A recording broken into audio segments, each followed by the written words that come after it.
Hello everyone, हम बात करेंगे आदित्य L1 के बारे में। जैसा कि हमने पहले भी अपनी क्लास में आपको बताया था कि इसरो के द्वारा सूर्य मिशन चलाया गया है और इसका नाम है आदित्य L1। इसको स्थापित किया जाएगा पृथ्वी के हॉलो ऑर्बिट में। और जैसा कि बताया गया था कि सितंबर के फर्स्ट वीक में इसको लॉन्च कर दिया गया है। तो कल से ही ये न्यूज़ बहुत ज़्यादा सुर्खियों में है क्योंकि 2 सितंबर को इसको लॉन्च कर दिया गया है। और जैसे चंद्रयान 3 की सफलता है, उसी तरीके की उम्मीद आदित्य L1 से करी जा रही है।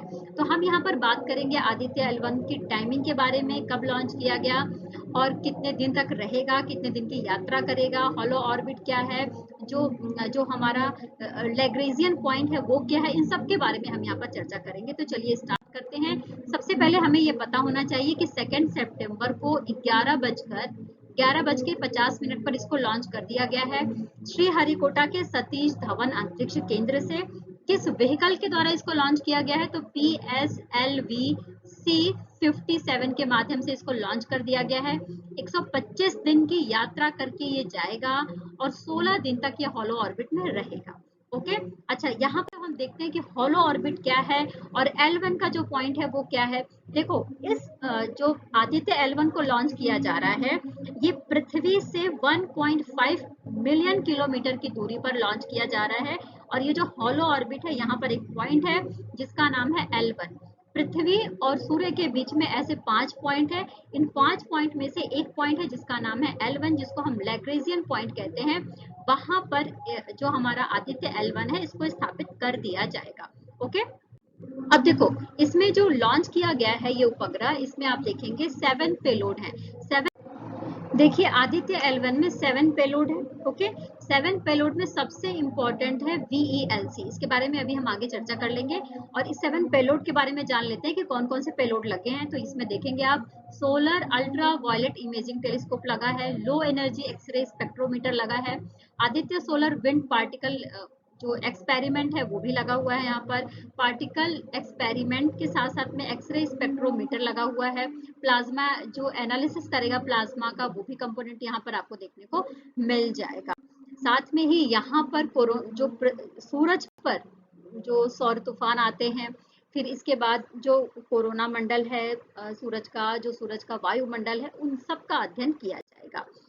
BELC पेलोड की विशेषताओं के बारे में बात करें तो इसको 15 साल में डिजाइन किया गया है, यानी कि इसको डिजाइन करने में पूरा 15 साल लग गया है। उसके पीछे का कारण ये है क्योंकि ये बहुत इंपॉर्टेंट पेलोड है। इसके माध्यम से जो जो हमारा सूरज है उसकी जो खगोल भौतिकी, जो उसकी नॉलेज है, वो इसी के माध्यम से, इसी पेलोड के माध्यम से हमें मिलेगा। यानी इसरो को VELC के माध्यम से ही जो जो रहस्यमय जानकारी है सूरज की, उसके बारे में पता चलेगा।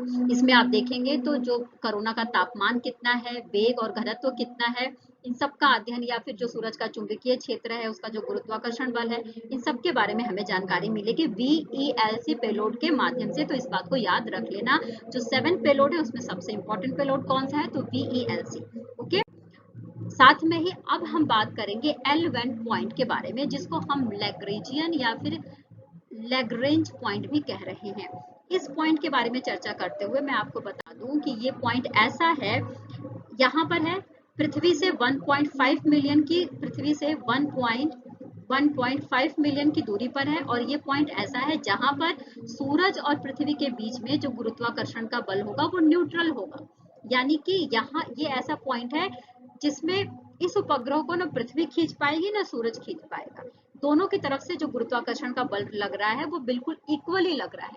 इसीलिए सूरज और पृथ्वी के बीच में 5 पॉइंट है और पांचों पॉइंट्स में से सिर्फ एक पॉइंट जिसका नाम रखा गया है L1, जिसको कहा जाता है लैग्रेंजियन पॉइंट, वहां पर आदित्य L1 को स्थापित किया जाएगा। ओके, तो आई होप कि आपने L1, आदित्य L1 इसका नाम क्यों पड़ा है इसको आप समझ लेंगे, समझ पाए होंगे। अच्छा, L1 हॉलो ऑर्बिट में है, ये भी हमें पता।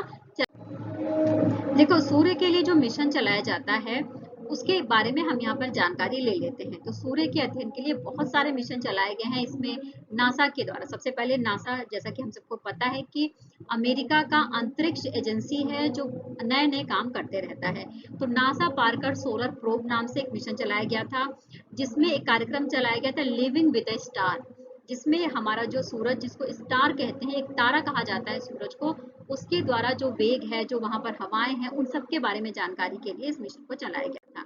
इसके बाद हेलियोस 2 सोलर प्रोब चलाया गया जो नासा और जर्मनी की सहायता से चलाया गया। सोलर ऑर्बिटर नाम का एक जो नासा के माध्यम से इसको भी चलाया गया।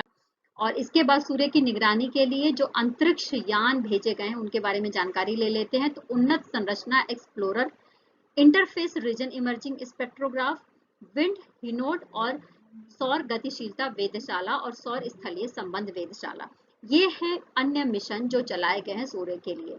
तो भारत की तरफ से आदित्य L1 के बारे में आई होप कि आपने बहुत अच्छे से समझ लिया होगा, हॉलो ऑर्बिट समझ लिया होगा। जो L1 देखिए, अगर ये आदित्य L1 जो सौर मिशन है ये कंप्लीट हो जाता है, सक्सेसफुल हो जाता है, तो इससे इसरो के वैज्ञानिकों को सहायता मिलेगी और इसरो के जो वैज्ञानिक हैं उन्हें समझ में आ जाएगा सूर्य के ओरिजिन के बारे में, कोरोमंडल और वायुमंडल के बारे में, और इससे पृथ्वी और सूर्य के बीच में जो कनेक्शन है वो भी समझ में आ जाएगा।